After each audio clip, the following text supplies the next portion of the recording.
Okay, so hello everyone. Our Living with Wildfire in Santa Clara County webinar is now beginning. Thank you for joining us.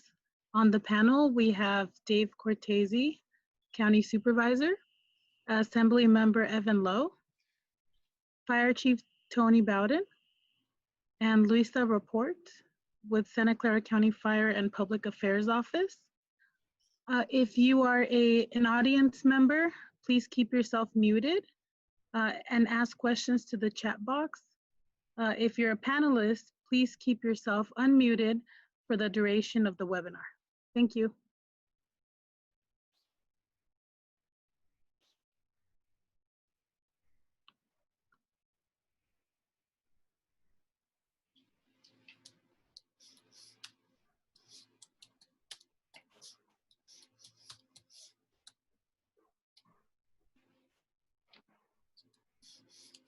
Okay, so everyone, we're gonna actually give it just a couple more minutes as folks are hopping on, and then we'll turn to Supervisor Cortese for an introduction, and we're gonna give it just a couple minutes. Okay, so we're going to go to Supervisor Cortese now. Thank you, Tara. Good evening to everyone. Thank you for joining us for an informational session, which we're calling a webinar on wildfire preparedness. And of course, this is the new normal, and we've had some success putting together events like this, over Zoom and over virtual reality. And it looks like we have quite a few signups today, and a pretty good audience like we might have if we were holding this at a community meeting center or someplace in town in the good old days 3.5 months ago before we had shelter in place. But let me just say that today we have Assemblymember Evan Low, who's going to say a few words in just a moment. He's not only is he joining us, but as was just indicated a few minutes ago, Santa Clara County Fire District Chief Tony Bowden will be leading us through a presentation on wildfire preparedness. For those of us who have had the opportunity to hear from Chief Bowden and go through some of this in the past, it's very informative, and I think everyone will get a lot out of it. And hopefully there'll be an opportunity for my staff to help move us into question and answers at some point. We want to say, kind of state the obvious. What's on a lot of people's minds is that the 4th of July is upon us here shortly. And we want to make sure that we're doing everything we can to make our homes and our neighborhoods safer. I want to say safer. I won't say they're as safe as possible right now. I know many of you have been concerned about the recent increase, certainly a perception of an increase in fireworks. Illegal fireworks seeming to be at all hours of the day and night at times. And we certainly have had that kind of activity for short periods in the past, but we are getting a lot of complaints and have been for well over a month now. So you should know that the Santa Clara County Sheriff's Office will have zero tolerance for the use of fireworks within the county, with the exception of residents in the city of Gilroy. So in the city of Gilroy, they have not banned Safe and Sane fireworks from July 1st to July 4th, but make no mistake, all fireworks are essentially off limits, illegal in the rest of the county of Santa Clara at all times. And it's not just fireworks that go off in the air or certain types. If you're going to be shooting something in the air, you're supposed to have a pyrotechnics permit, and that's supposed to be run through all the authorities. And people do get those. That won't be happening this year very much because of the pandemic. Anyone caught in the act of discharging or illegally storing fireworks in the county could face a fine of up to $1,000 and be charged with a crime. If that discharge results in any injuries or property damage, and it often does, sadly, there will be extra deputies on patrol on the 4th of July and over the next couple of days. I will tell you, as somebody who's been doing constituent services as an elected official for a long time now, that although we all tend to focus on our own neighborhood, the big challenge for law enforcement with fireworks and for the fire departments themselves is that it's just not a neighborhood or a hot spot or a particular couple of areas. For those of us who have a view from our office or have a view from any kind of vantage point, we know that it does get a little overwhelming for law enforcement, to put it mildly. So, but again, just something you should know is that pursuant to the Santa Clara County ordinance, if you can identify the actual property where the fireworks have emanated from, and you can get that information to us, and I'm certain to say, that means the fire department. It also means you could just phone it into our office and we'll turn it in for you. The ordinance is strict liability for the property owner. There's no more excuses like there used to be, where the property owner says, I didn't do it. Somebody drove up here and did it, or some intruder did it, or a trespasser did it, or a guest did it. None of those are excuses in the county ordinance anymore. So if we have witnesses and we know exactly where they came from, where there's residue there, the ordinance can and will be enforced. So just want you to know that. That may not get you the kind of speedy response you want for that activity by calling 911, but it will get you a follow-up response, if you call the county directly, county administration, my office, or the county fire department, even after the fact. So that said, we are really going to be focused on wildfires, which is a much larger issue than fireworks today. But we all know this is the season, and that's why I wanted to go over those speaking points regarding fireworks and what you can and cannot do. Let me just say there actually is a non-emergency number. I should have said that earlier. 408-299-2311, especially for those property identified issues where you know where it came from, but it's already over with and the people have left.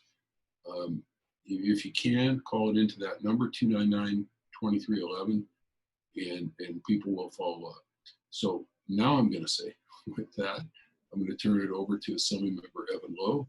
He represents the 28th Assembly District in California, which is pretty much the middle of San Jose all the way to the top of the Santa Cruz Mountains. And he covers a lot of cities in between. He's done a terrific job working with us in the county.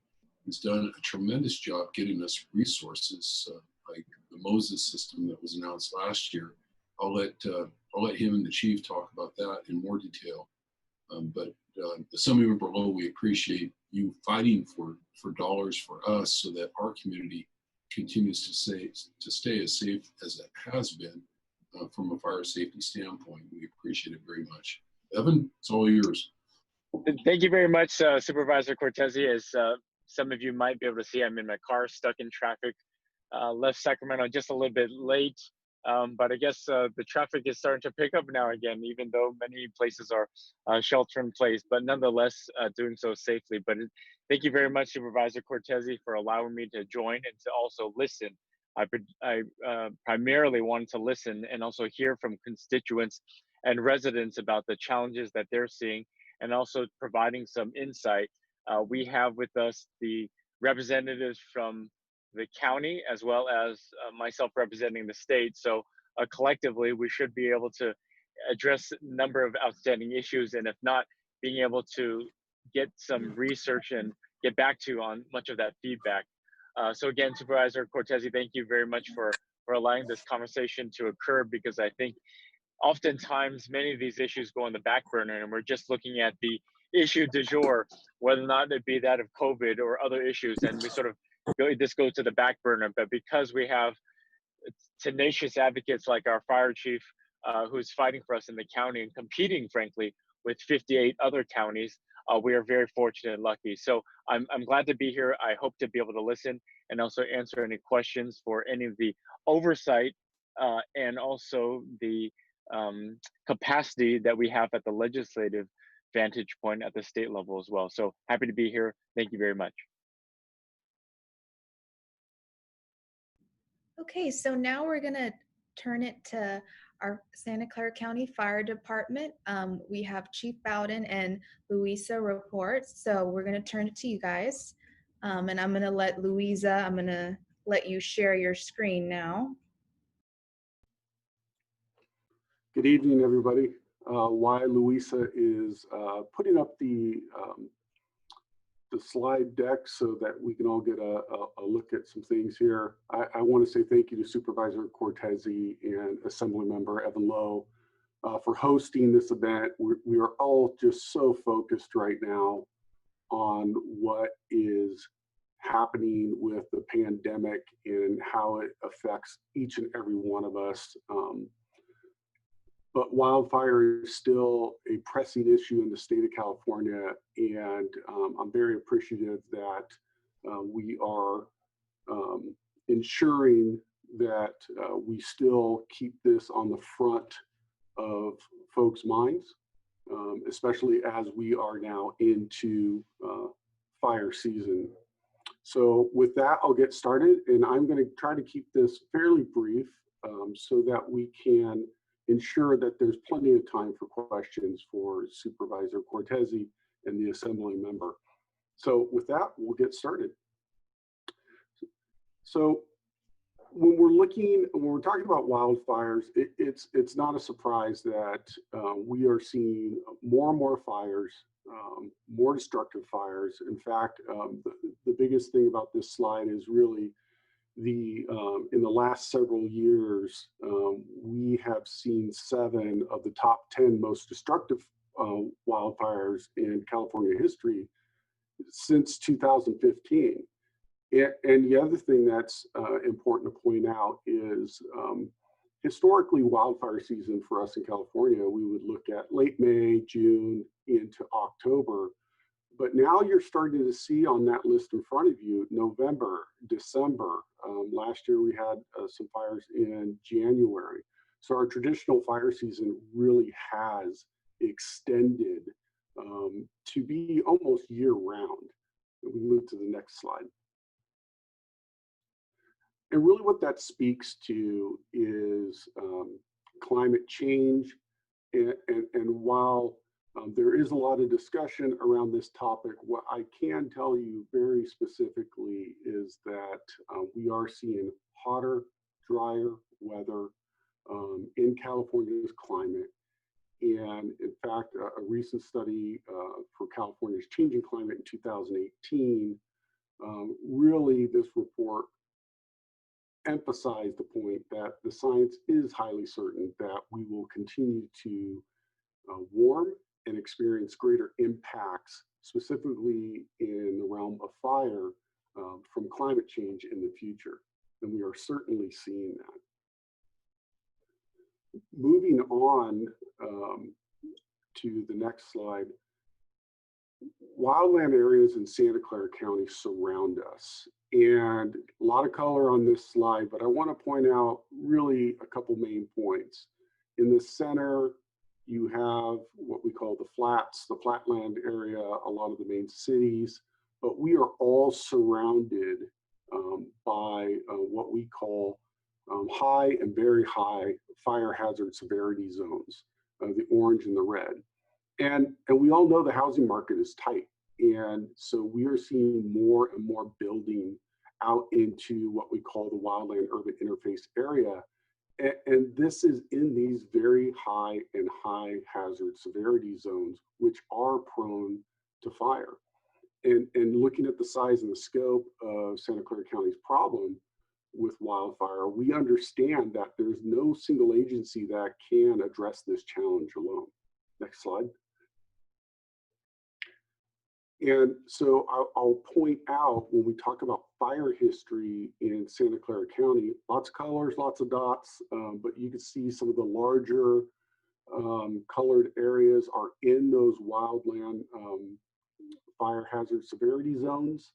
We do have a history of fire in Santa Clara County every year.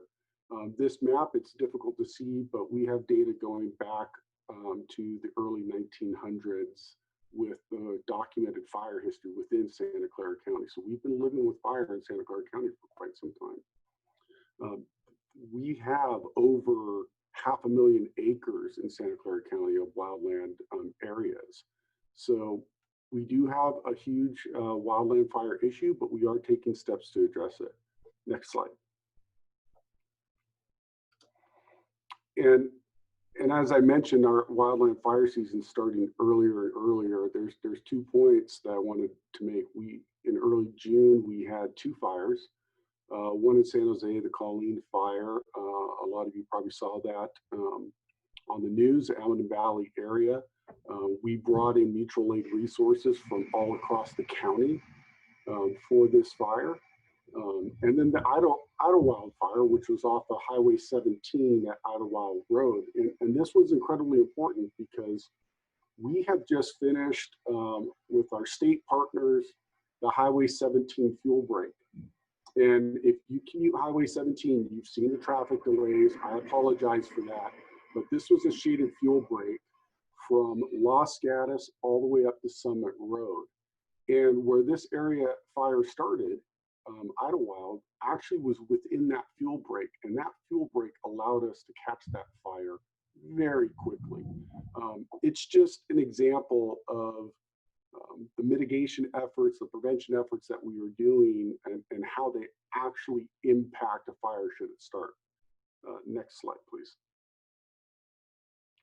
So when we talk about fire and what constitutes these devastating wildfires, it's fuel. And by fuel, we talk about grasses, brush. If you see the grass crop this year, it's incredibly large.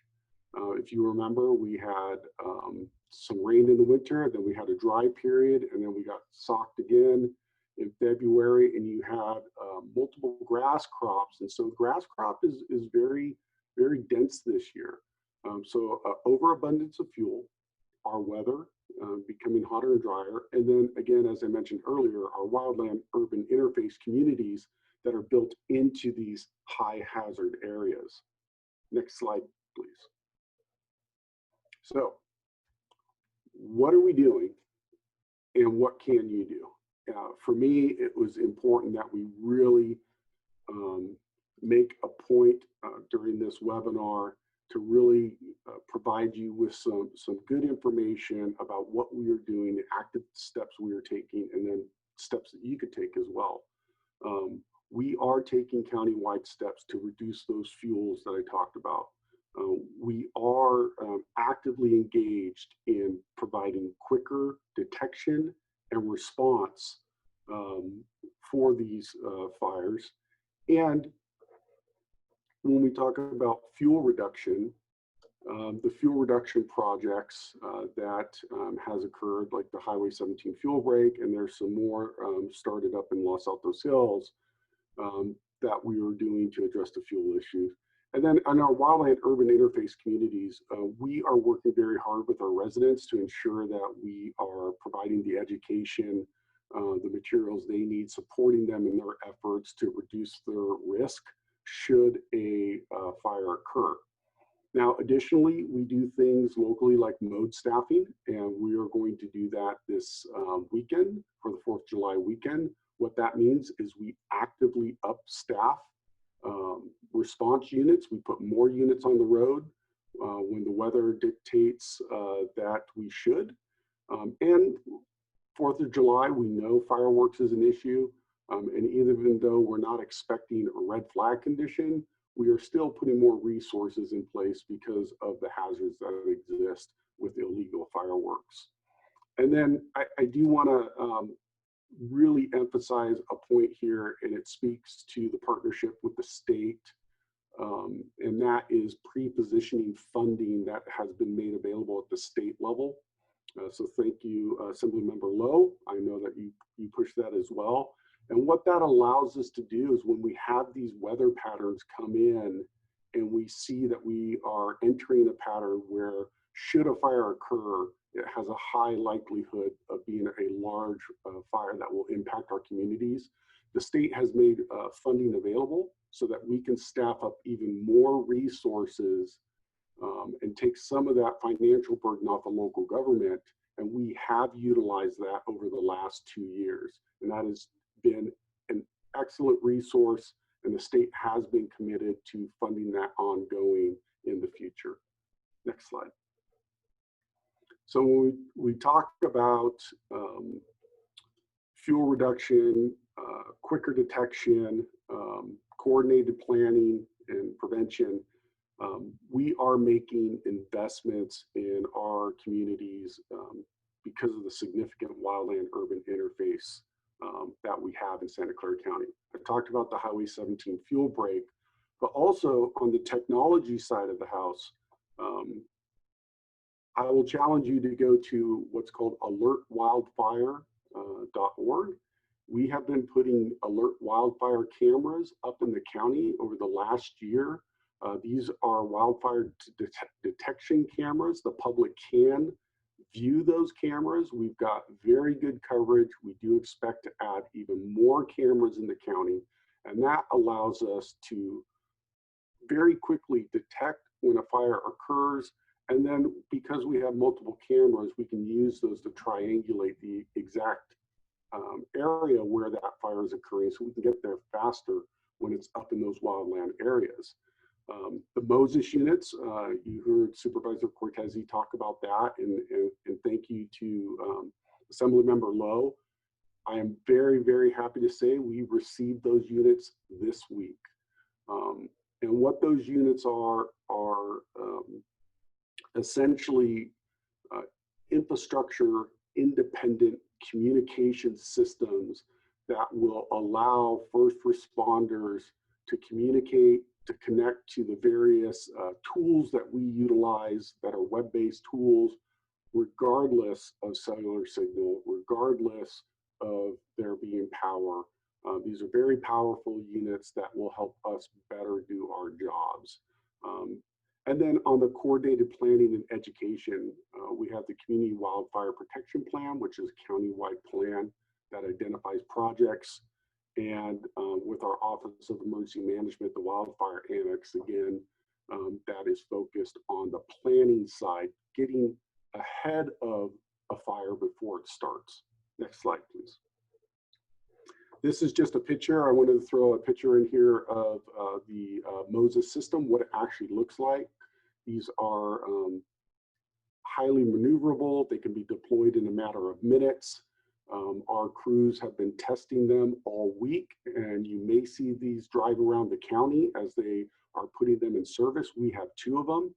Santa Clara County is the first local government agency in the state of California to actually put these units in service. And so again, that's a big thank you to Evan Low. I know it was a huge push to get those state dollars, and just great support from our County Board of Supervisors as well, trying to get that technology locally here to address our issues. And when we talked about the prevention side of the house a little bit, but I want to talk about the response side of the house. For Santa Clara County Fire specifically, over the last 5+ years, we have been heavily invested in upgrading our capital side of the assets side of the house. You'll see in this picture a new water tender. We have a very large wildland fire specific firefighting force of vehicles. As the op area coordinator for Santa Clara County, it's a lot of words, but what that means is I, as the fire chief for Santa Clara County, and the mutual aid op area coordinator, and I coordinate with every fire department in this county to bring resources in, to send resources out, because we are good partners in the mutual aid system, and to effectively get resources to the scene as fast as possible. We do have an in-county wildland task force, and what that means is we have coordinated with the other agencies, And that is a really big point to make here, is the coordination at the local level with all the cities and the various fire agencies is very high in Santa Clara County, and we are very well known for that. And that enables us to not worry about the jurisdictional borders, but send the equipment where it needs to go. And, you know, I'm very blessed to work directly for the Santa Clara County Board of Supervisors, because my charge from the board is, if somebody needs help, send the resources. We'll worry about the logistics later. And we send resources all over the county, all over the state, and even out of the state to help our partners both locally and regionally. And then lastly, the South Bay Incident Management Team. We created a Type 3 Incident Management Team locally. It's a tri-county team with Santa Cruz County and San Mateo County. And think of this as our management structure of chiefs that we could pull through to manage that large event should one occur in any one of those three counties. So we are rapidly upgrading our response capability and our local resources within Santa Clara County. And none of that is possible without our supervisors, our assembly member, all of our local councils as well, that are really focused on addressing this wildfire issue. So with that, I am going to move it to Louisa Rapport, who's going to talk about our Ready, Set, Go program. Great, thanks, Chief. So with everything that the fire chief spoke about what we're doing here in the county, statewide, for wildfires, the other piece of it is that we can't do it without our residents. So our residents can do take a lot of simple steps to prepare their homes and families for wildfire. Prior to the 2018 fire season, Santa Clara County Fire Department adopted the Ready, Set, Go program, which is a nationally recognized 3-step program for wildfire preparedness. I'm going to walk everyone through the basics of it, but we definitely encourage our residents to visit the website sccfd.org/RSG for more detailed and comprehensive program information and the steps that they can take at home. So getting ready for fire centers around 2 important ways you can prepare your property for wildfire and your home. The first one being creating defensible space, and that means maintaining an area around your home that will slow or stop the spread of wildfire. And that is comprised of 3 zones. So we ask our residents in zone 1, which extends 5 feet out from your home, is void of any combustibles. So nothing piled up against your house, no vegetation against the house, and we're now even asking our residents things like wood chips or mulch to make sure that that stays 5 feet away from the home. The second zone, what we like to call clean and green, that extends 30 feet from the home. And that, again, all dead and dying vegetation is removed. Grasses are mowed as low as possible. We cut branches of trees 10 feet away from your structure, from your roof. And then extending out 100 feet from the home, that's what we call a reduced fuel zone. So we want spacing between trees and shrubs. We want trees limbed up as much as possible, dead and dying vegetation removed, and grasses mowed low. The reason for the spacing between the trees is that we don't want what we call ladder fuels. And the trees can become fuels that basically carry fire closer and closer to the house till it reaches the home and could potentially ignite it. So defensible space is something that we ask our residents to look at in the spring, but also all throughout the year. So creating defensible space and maintaining that in California and in Santa Clara County is a year-round activity. The second part of getting your home ready for wildfire is hardening your home. And when we talk about hardening your home, it means giving the fire less opportunity to ignite the home itself. Non-combustible materials, building materials like your roof, dual-paned windows, ignition-resistant decking can help. Also, things you can do at home for improvement is putting screens on all of your eave and attic vents. Making sure you have good housekeeping. If you have a deck, don't use it to store materials underneath the deck. If you have a wood pile, make sure that that's stored away from the home itself. Also, we want our residents to be able to receive our emergency alerts in the event of a wildfire or any other disaster. And in order to do that, you need to register for AlertSCC, which is the countywide alerting system. And you can do so at AlertSCC.com. So for our residents, if there's anything that you do tonight after this webinar, is please go register for emergency alerts through AlertSCC.com. You can also download the ReadySCC mobile app, which includes some steps towards preparedness. We'll give you some additional alerts. All right, once you've readied your home, we ask people to get set for wildfire. And by getting set, we mean preparing your family and your household for the possibility of having to evacuate in a wildfire.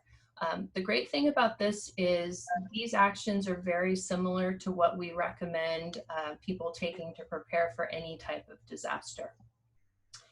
And the first part of getting set is having a plan and communicating that plan with everyone in your household.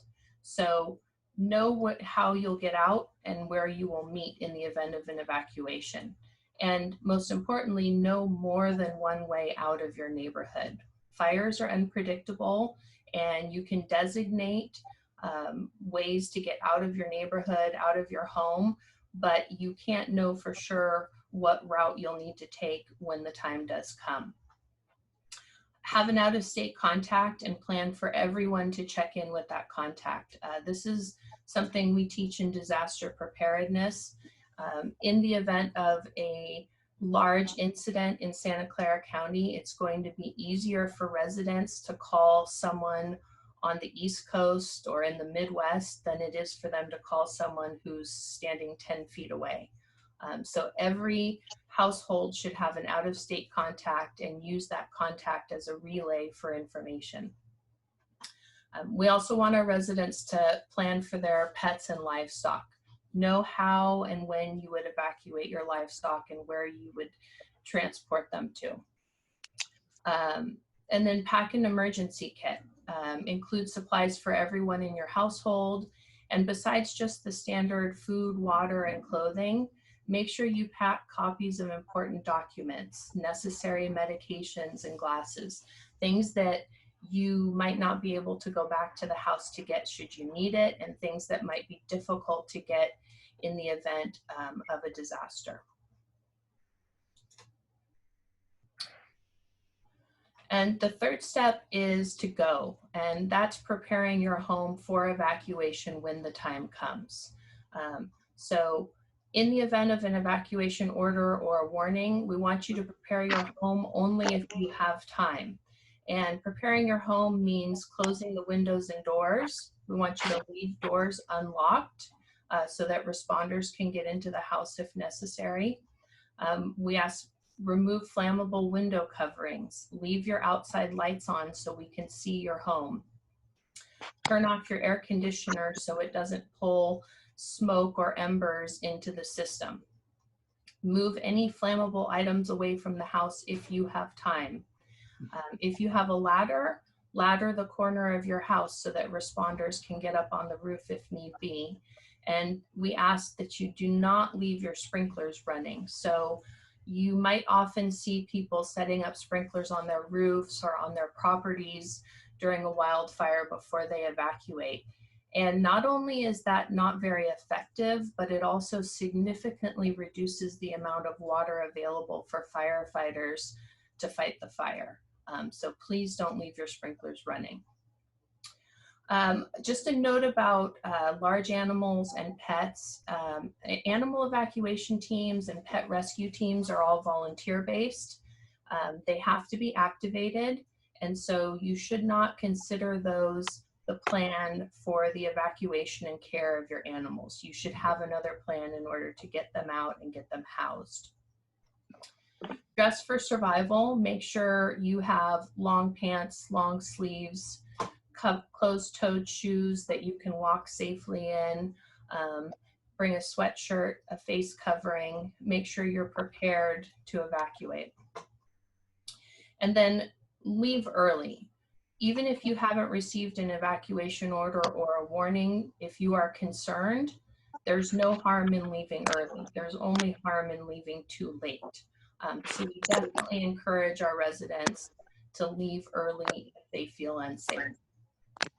And then lastly, stay in contact. If you are evacuating, let a friend or family member know that you're doing so. Let them know what route you think you're taking and where you're going. And that way, if you don't show up, then they know where to find you or where to look for you. So let's talk a little bit about what you might hear in when we're telling you to evacuate as a resident. Again, we can't stress enough the importance of leaving in an evacuation. Think about the time that it takes you to get out of your neighborhood on an average day, and then think about how long it would take you to get out of your neighborhood if everyone in the neighborhood was also leaving at the same time and there was panic and smoke. So understand that it's going to take you an exponentially longer time to get to safety than it does on a normal day, and account for that. So an evacuation order, if you receive an evacuation order, that means there's an immediate threat to life. It means leave now. This is not the time when you should be going through your files and triaging what you want to take with you and calling your family members to give them an update. This is the time when you're getting in your vehicle and you're leaving. You can attempt to evacuate with your pets and animals as long as it's safe to do so. And we should note that you do have the right to refuse evacuation orders. With that being said, evacuation orders are placed because we believe that there is an immediate threat to your life. So we highly recommend that you follow those orders and you leave. An evacuation warning means that there's a potential threat to life or property. It means that we think that the fire is advancing to the point where it may reach you and you may need to evacuate. In the event of an evacuation warning, we want you to stay informed. We want you to leave early to avoid being caught in the fire. It's going to just get smokier and the road congestions will likely just get worse as time progresses. And then leave sooner if you have special needs, if you have accessibility issues or mobility issues, if you have pets and livestock, or even if you just feel unsafe, leave sooner. Finally, you may receive a shelter-in-place order. And that just means that we want you to stay secured in the location you're currently in. And that's used if evacuation's not needed or if evacuation would create a greater threat. If we feel that we're putting you in harm's way by asking you to evacuate, then we may have you shelter in place. Now, in the event of a wildfire or another disaster where we need to evacuate our residents, that coordination, that decision is made in partnership between the fire department and law enforcement. Evacuations are conducted actually by law enforcement. They're the agency that has the authority to do so. In the event of evacuation, we're going to be pushing information out through AlertSCC, through the emergency alerting system, on our social media platforms, on websites, and through the media. So the routes of evacuation are determined based on the location of fire. You'll see the graphic on the presentation of the wildfire evacuation route. We don't want our residents to depend on a specific route out of their neighborhood or out of their area because, again, fires are unpredictable. We can't determine what will be the best route out until the time comes. And so we recommend that our residents know more than one way out of their neighborhood. You may receive notification via door-to-door or vehicle loudspeaker by law enforcement, but that's not something that you can depend on. They may not get to every single house in the event of evacuation. So again, we stress the most important thing that you can do is stay informed. AlertSCC, register your phone number, your mobile number, your email address, and your physical address, and you'll get notifications on all of those devices. You can also follow social media accounts, which you can see on the screen. We've included a number of accounts that are relevant to Santa Clara County. And then again, you may get horns, sirens, loudspeakers from law enforcement. Okay, I do want to mention a couple special circumstances that residents should be aware of when we're thinking about wildfire preparedness. The first one being red flag warnings. So a red flag warning is a notice that's issued by the National Weather Service, and it indicates that current weather conditions are at extreme risk for wildfires and rapid rate of spread.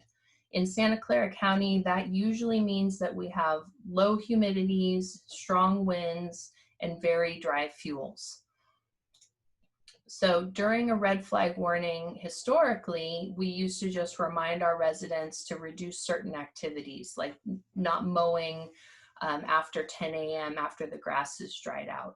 But now we really want our residents to treat red flag warnings as a sort of pre-evacuation notice. So this is a time when residents should ensure that they're ready to go in the event of evacuation, that they have good communications. If our residents have livestock, we would recommend that they move them to a safer area for the duration of the warning. And then take a moment to review their plan with family members and members of their household. And then finally, if you live in an area with unreliable communications, you may consider temporarily relocating or relocating for part of the day to a place where you can get better communications during a red flag warning. The second circumstance that I want to note is public safety power shutoff.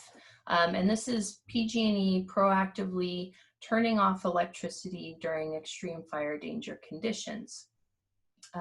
These may last 48 hours or longer, and the conditions for a public safety power shutoff are actually not determined by a red flag warning.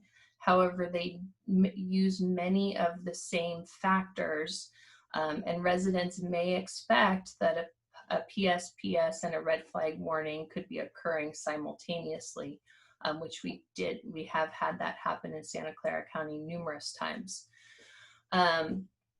So with that, we remind our residents to be prepared to be without power for 48 hours or longer during extreme fire weather conditions. For more detailed information on the PG&E public safety power shutoffs, you can go to the website listed here. If you think you might qualify for a medical baseline program, you can do the same. And that's it. So I will turn it back over to the panel. Yeah, so now we're gonna go to our Q&A portion, and Vanessa will be moderating that. Hi everyone, I'm Vanessa Turner with Supervisor Dave Cortese's office. We did have a few of you leave some questions in the chat section, so I'll go ahead and share those with the panel now.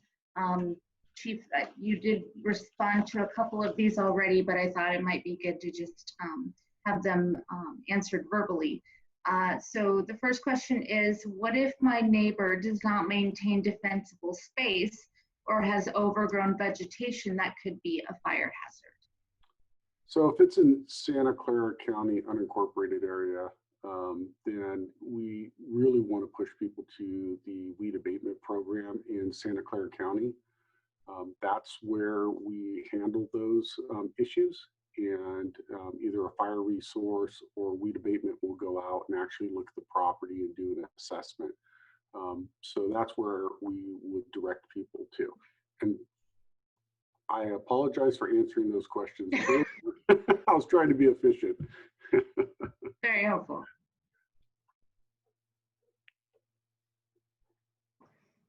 Okay, this one is about PG&E, and Louisa, you might have covered this already, but it says, curious if PG&E has taken action to reduce wildfire hazards and power shutoffs. So I guess I can chime in on this one. We sit on, well, I sit on the board of directors for FireScope. We set policy throughout the state of California. We meet quarterly. We've met with the CPUC, met with PG&E. We are actively engaged. The County of Santa Clara is actively engaged with PG&E. They are taking action on reducing their risk. I'm sure it's not as fast as any of us would want, but they are taking steps. They actually have a situational awareness unit up in San Francisco that they monitor weather conditions, and they're trying to be a little bit more prescriptive in their power shutoffs and not so broad as we saw in the beginning, to really only address those areas that will actually be impacted by a weather event. And I don't know if the assembly member would like to share anything from the state side of the house, but I think that would probably be good if you had some information. Okay. Yes, thank you much. Yeah, if I might, the only thing I'd like to add with that is the responsiveness with respect to consumer protection and customers. We've introduced that I've authored legislation on a customer bill of rights with respect to ensuring that we are guaranteed specific protections should we not get the type of notifications. As you recall, much of the challenge with respect to this is lack of clarity with respect to timely notifications, to which a number of homeowners, businesses alike, were left in the dark without having clarity and certainty and transparency, frankly. So we are looking at ensuring that there is some consumer protection along those lines as we move forward. Similarly, I also want to just say that the thing that I think is very important is that we continually work also with you, Chief, and the county to ensure that you are on the front lines and that we see the importance of the work that you're doing at the state level. Part of the challenge also exists that while we might be seen as a more urban area, we certainly have a number of pockets that are more spread out. And of course, a statewide approach to this is oftentimes very challenging with 58 different counties with very specific differences of needs, and many places with the lack of infrastructure to which we might have different needs. So I just wanted to outline that as well. Great, thank you. Chief, did you have anything to add? No, I think that covered it. Okay. So this one, this question, Supervisor Cortese, you might have touched on it earlier when you were talking about the sheriff's response to this recent uptick in fireworks. But the question is, what is the county doing to stop the use of illegal fireworks? Chief or Supervisor Cortese?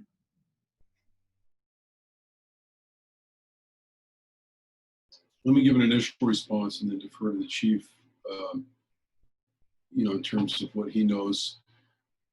Again, you rarely hear me, concede on any issue that, we don't have the capacity to completely deal with it, or that, there's anything like near overwhelm.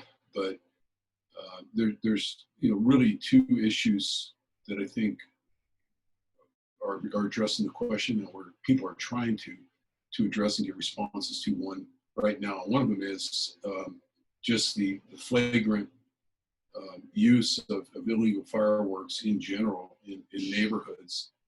People are not respecting hours of the day. They're not respecting sleep hours, are not respecting the fact that their neighbors have dogs, and then or cats or any other kind of animal pet that might be disturbed, or people with particular sensitivities. But on top of all that, it's illegal in the first place. So you shouldn't even really reach those issues, like having somebody's dog run away when in fact the fireworks shouldn't be used in the first place. The second piece of that is, well, there's three points I want to make, is that that's going on pretty much everywhere. And the reason I emphasize that, for many of you, you may say, of course, we understand that. That's the problem. That's the issue. We get an awful lot of constituents that say, can't you at least respond to our neighborhood because it's a hot spot? And I think that each neighborhood in its own way is kind of insular. And all I'm really trying to say is that this problem is much bigger than a few hotspot neighborhoods or a few areas. It is ubiquitous. It is across the board, not just obviously on holidays themselves, the 4th of July or Lunar New Year, Tet, etc. But that's the third point I want to make, is not only is this a big overwhelm in terms of emergency response or police or deputy response, there aren't enough patrol cars on any given day or night to respond to the sporadic and erratic appearance of fireworks. But now it seems to be going on over a 30 or 40-day period, and if not semi-permanently. So what is the county doing? We have an ordinance that says if you can identify the property where those fireworks exploded, and you turn in that property address, the county will pursue a citation. We have an ordinance with penalties. A citation can and will be written to the property owner, irrespective of the property owner's alibi in terms of presence at the scene and so forth. That doesn't matter. If it's strict liability, basically. If it happened on the property, then they're liable. And the idea with that, of course, is not to create a tremendous hardship on landlords or property owners, but get some buy-in from landlords and property owners in terms of a little bit of vigilance and reporting, as opposed to just calling 911. And by the time, a lot of times, by the time squad cars get there, or fire personnel, of course, the perpetrators are long gone. So we have an ordinance. I have to tell you, it's infrequently used. We rarely ever, despite the fact that we put our own office phone number out there constantly and say, a next door neighborhood and all kinds of different outlets that we say, call us and just give us the address, we'll turn it in. It's rare that happens, and I'm not sure exactly why, but I do think it is difficult for people sometimes, especially during shelter in place, to figure out exactly which property the fireworks are coming from. And I think that's where we're at. That's what is right now. And we're going to have to get to a better place at some point, because, this is not a good way. It's not a good way to live. It's not a good way to go about things. Obviously, it's something that needs to be corrected. Chief Bowden, did you want to add what it's like in what a day in the life of a fire chief is like as you start approaching this 4th of July weekend? Day in the life of a fire chief, I'll tell you, in this county, I don't sleep during the summer. I rarely take summer vacations. I look forward to winters.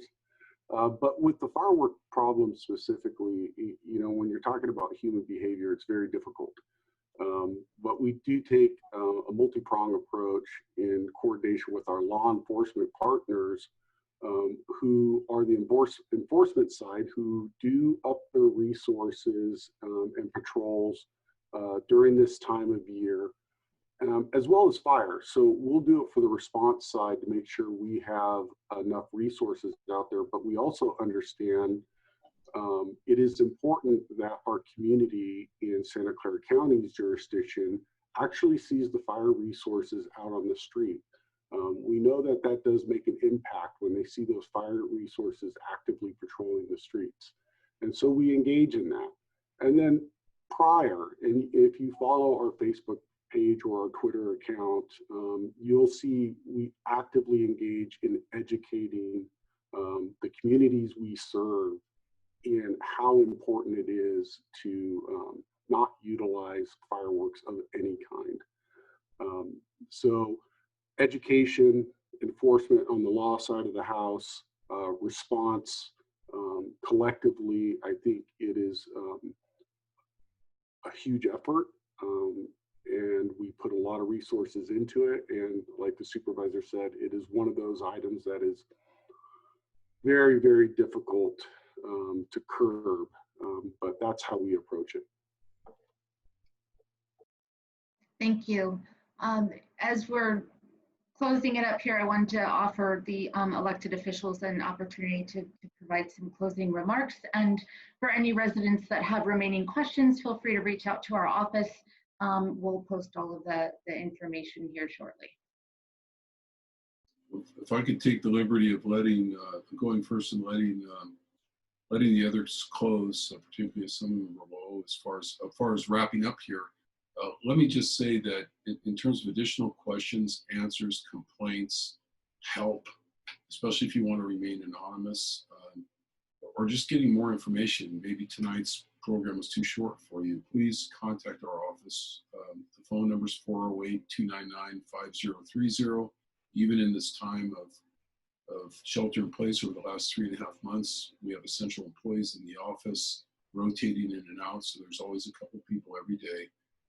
And our website is supervisorcortese.org. So we want to continue the dialogue after today. Thank you for being here. We appreciate it very much. And thank you, Chief Bowden, for your usual stellar effort in keeping all of us safe.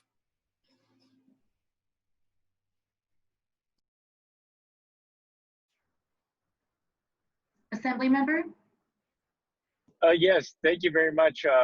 Again, to the Chief and Supervisor Cortese and the team, thank you for the opportunity to listen and learn. I've already jotted down some notes. All of my family members are living in state, so I know that I need to now find some people out of state, some new friends or some new family members out of state for this emergency context, as well as some quick resources at home as well. But similarly, if there are some questions or concerns I see, that my team is also monitoring a number of the comments from a number of the participants. If we can answer them, feel free to tweet at us and or provide that questions. And I know that our respective offices will work together as well. But thank you very much. Thank you, Assemblymember Low. And Chief, any last remarks? Just thank you for everybody who tuned in. It is great to see that people are still paying attention to the wildfire issue. We have so many other issues that we are all collectively working with right now. And so thank you. If you have any questions, please contact my staff. Our phone number, I think, was listed in the Zoom chat, but we can make that available. And you can also go to our website, very easy, sccfd.org.